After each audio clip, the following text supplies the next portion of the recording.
پاکستان کی 1% اشرافیہ گزشتہ 40 سال کے عرصے میں صرف 22 خاندانوں سے 22 لاکھ تک کیسے پہنچی؟ دولت کی یہ پیوند کاری کیسے ہوئی اور یہ فصل اتنی ثمربار کس طرح ہو گئی؟ روزیٹا آرمیٹیج کا تحقیقی مطالعہ پاکستان میں ارتکاز دولت اور استحصالی طبقات کے مختلف طریقے ہائی کار سے پردہ اٹھاتا ہے۔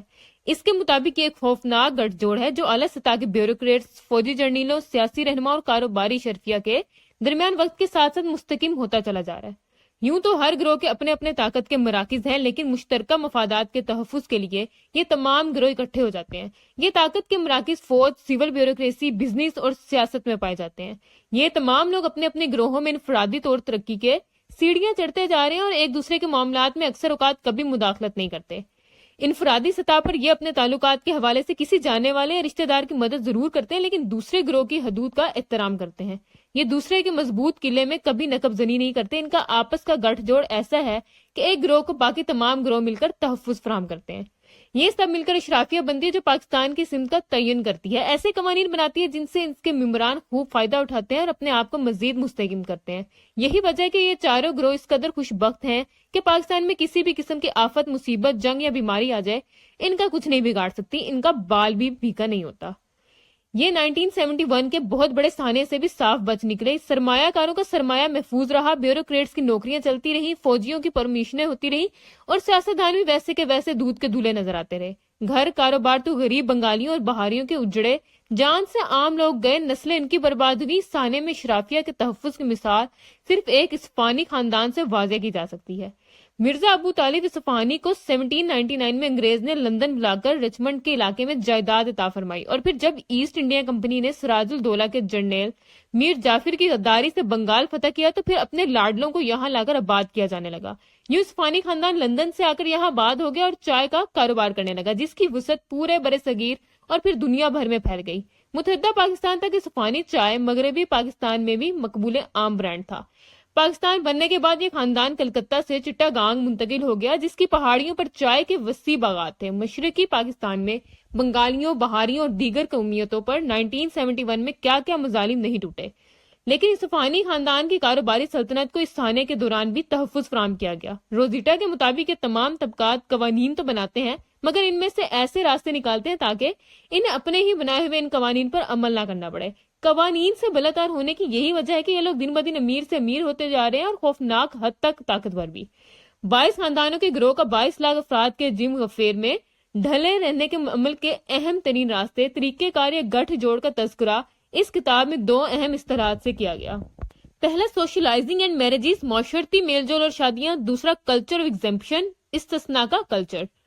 شادیاں اور معاشرتی میل جول وہ زینہ ہے جس کے ذریعے یہ تمام گروہ بلندی کی منازل طے کرتے ہیں۔ روزیٹا لکھتی ہے کہ دلچسپی کی بات یہ ہے کہ نوجوان فوجی افسران صنعت کاروں کی بیٹیوں سے شادی کرنا پسند کرتے ہیں، اور اعلیٰ بیوروکریٹس کی بیٹیاں بھی ایسے ہی سرمایہ دار اور صنعت کار افراد کو پسند کرتی ہیں اور سیاستدانوں سے کنارہ کشی اختیار کرتی ہیں۔ اس کتاب کا ایک فقرہ غضب کا ہے جسے اوریہ صاحب کہتے ہیں کہ میں ہو بہو انگریزی میں تحریر کروں تاکہ اس کا اصلی لطف قائم رہے اور ترجمہ کرنے کے بعد اردو قارئین بھی آگاہ ہو سکیں۔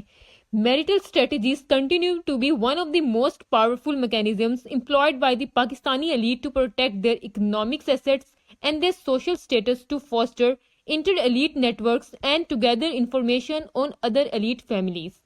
شادیوں کی حکمت عملی ایک ایسا طاقتور طریقہ کار ہے جسے پاکستان کی اشرافیہ مسلسل استعمال کرتی ہے تاکہ وہ اس کے ذریعے اپنے مالی اثاثوں اور معاشرتی رتبے کا تحفظ کر سکے، اور اس کے ذریعے اپنے اشرافیہ کے نیٹ ورک کی شاندار نشوونما کرنے کے ساتھ ساتھ دوسرے صاحب حیثیت خاندانوں کے بارے میں بھی اپنی معلومات میں اضافہ کرتی رہے۔ اس سارے کھیل میں پاکستان میں 2 مختلف اقسام کی اشرافیہ پائی جاتی ہیں جن کا آپس میں میل کچھ عرصہ پہلے تک مشکل سے ہوا کرتا تھا، لیکن اب یہ فرق تقریباً مٹ چکا ہے۔ پہلی قسم قیام پاکستان سے قبل کی اشرافیہ کی ہے جو مغلوں اور پھر انگریزوں کی وفاداریوں کے عوض مراد حاصل کر کے مقام و مرتبہ پر صدیوں سے پہلے ہی فائز ہو چکی تھی۔ اس اشرافیہ کے لیے کڑوی گولی نگلنا مشکل تھی کہ وہ بعد میں امیر بننے والوں کو اپنے برابر سمجھیں۔ روزیٹا نے اپنی کتاب میں ہمارے ملک میں زبان زد عام اصطلاح نو دولتی کا استعمال اس فرانسیسی نعم المدل نویں رچ کی اصطلاح سے کیا ہے۔ اس نے لکھا ہے کہ 1970 کے بعد امارات کی بلندیوں کو اچانک چھونے والے خاندان اس قدیم اشرافیہ کی نظروں میں شروع میں گھٹیا تصور ہوتے تھے۔ قدیم اشرافیہ اپنے لیے مخصوص ٹھکانوں کے دروازے ان کے لیے بند رکھتی تھی، جیسے یہ لوگ جم خانہ جیسے بڑے کلبوں کی ممبرشپ نہیں لے سکتے، اور ان کی اولادوں کے لیے ایچیسن جیسے اسکولوں میں داخلہ مشکل سے ہوتا تھا۔ قدیم اشرافیہ یہ رویہ اس لیے اختیار کرتی تھی کیونکہ ان پر پرانے خاندان رئیس لوگوں کی آمدن وقت کے ساتھ کم ہو رہی تھی اور وہ ان نو دولتیوں کا کسی صورت مقابلہ نہیں کر پاتے تھے.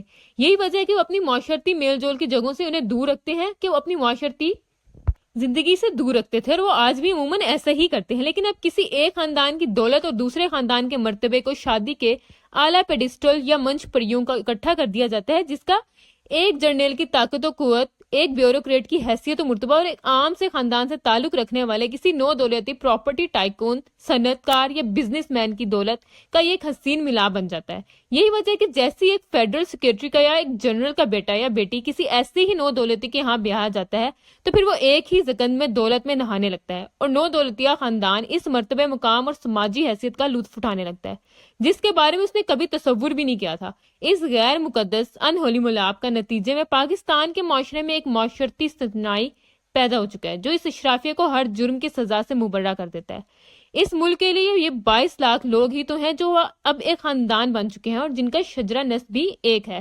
یہ آپس میں لڑتے ضرور ہیں مگر عوام کے مقابل یہ سب کے سب اکٹھے ہو جاتے ہیں. یہ اقتدار کے سنگھاسن پر بیٹھے ہوئے وہ سانپ ہیں جن کے ہاتھوں میں لوٹی ہوئی دولت کے خزانوں کی چابیاں ہیں اور ان کے نتنوں سے قوت و غلبے کی پھنکاریں نکل رہی ہیں.